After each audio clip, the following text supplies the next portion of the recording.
What's up everybody, good morning. Today we're gonna be learning the kickflip backside 5-0. Now this trick is super fun. It's relatively easy once you learn it, but it still has a little bit of complexity. You're kickflipping into a 5-0, so it's definitely like a technical trick, but it's one of those tricks that you can get unlocked pretty easily. The first thing with the kickflip back 5-0 that I think is the most important is you gotta kind of understand what a kickflip back 5-0 is, right? Like, so you're going on the corner of a ledge, you're kickflipping, and you're doing a 5-0, and a proper 5-0 is balanced. So it's pretty much a kickflip manual, okay? I really think that you should learn how to kickflip manual before you can kickflip back 5-0 and have it good. Like, be able to kickflip manual and balance it for a while, okay? Because if you can kickflip into that manual on a good size manual pad, you have everything you need to learn the kickflip back 5-0, and then it's simply, you know, like a head game. Like, there's a few things that you gotta kind of like feel out and like trick yourself into doing, but other than that, the mechanics, it's just a kickflip back 5-0. So make sure, a kickflip manual, so make sure you have kickflip manuals on lock. All right, so obviously you have to have a good kickflip and you have to have a good back 5-0. When you first do a kickflip back 5-0, you want to just grind like this much, okay? You just want to tap it, but before you try that, you should be able to balance a 5-0 for a good like 5 feet. Like, have your back 5-0s really dialed, because one of the biggest mistakes with a kickflip back 5-0 is like, you go to kickflip, and since it's backside, you go to like plant your foot and you kind of like miss the ledge and you do a little like sideways board slide thing, and it's super awkward. You can actually tweak your back doing that, but that's the same thing that happens with the back 5-0 when you try to do a really long back 5-0 and hold it. Because as you're going into the ledge and you pop, you kind of have to have your shoulders open. And when you open up your shoulders, you tend to forget to bring up your ollie. So it kind of trains you to go towards the ledge with your shoulders open, and when you pop up into that back 5-0, you have to suck that back leg up so you can lock into that back 5-0. All right, so the next thing that you need to have is you need to have kickflip backside 50/50s on lock.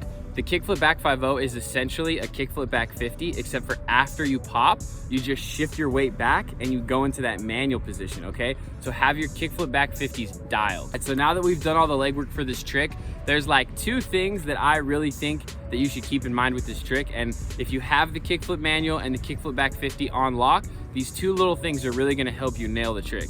So the first thing that I like to say is when you go into the backside, kickflip backside 5-0, you want to approach it just like a kickflip back 50, except for the only difference is with a kickflip back 50, I like to come as parallel as possible, and with the kickflip back 5-0, I take a slight, you know, more aggressive angle, but like very little, because if you go into this with too much of an angle, like it's all bad.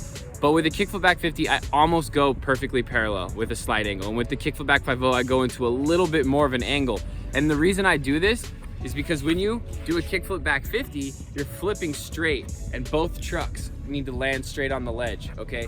With the kickflip back 5-0, if you come at a slight angle and you kickflip, as long as this back truck locks in, you're good. So the front truck can be slightly skewed to the right, and if it's slightly skewed to the right, that's actually gonna help you balance out the 5-0.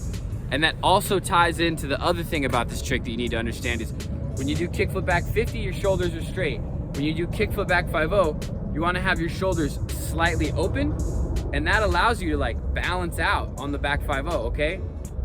But the problem is when you open up your shoulders, okay? And like I said with the back 5-0, this is why you need to practice the back 5-0. For whatever reason, when you kind of have those shoulders open, and you can kind of feel this little kink in your back, it's very unnatural. When you pop up for the 5-0, you forget to pull up your back leg. So you do one of these, right? You're open, you pop up, here's the ledge, and you keep your truck down here and you try to go on it and you just go board slide. So you really need to focus on when you have those shoulders slightly open, that when you pop, you bring that back truck up, so then it places down on the ledge like that. Super important, and you guys are gonna know what I'm talking about, because when you try this, it's bound to happen. So you come in at a little bit more of an angle than a kickflip back 50. You do a kickflip back 50 with your shoulders open, make sure to suck up that back leg, and you just lean back slightly, okay? Now the next thing that's gonna go on is you're gonna do some tail scrapes. You might not be able to lean back enough and put your truck down, but that's just like part of the learning process with 5-0s. Once you get it right, you come in like a back 50, a little bit more of an angle, open the shoulders, really suck up that back leg, lean back and land on that corner of the ledge, and after that you're just balancing essentially a manual on the corner of the ledge, and that's all the kickflip back 5-0 is. So I hope this video finds you well. Also, I'm sorry I don't have a POV shot today. This ledge at Westchester, there's a reason nobody skates it in any of the videos you see, because it's terrible, okay? Everything else in this park is awesome, but that ledge sucks so bad, and I was getting so frustrated, and when you're doing the POV, like, you can't really see your feet, so I just like had enough of it today, so I apologize. But for the foot setup, fucking airplanes, bro. We got bad ledges and airplanes up in this.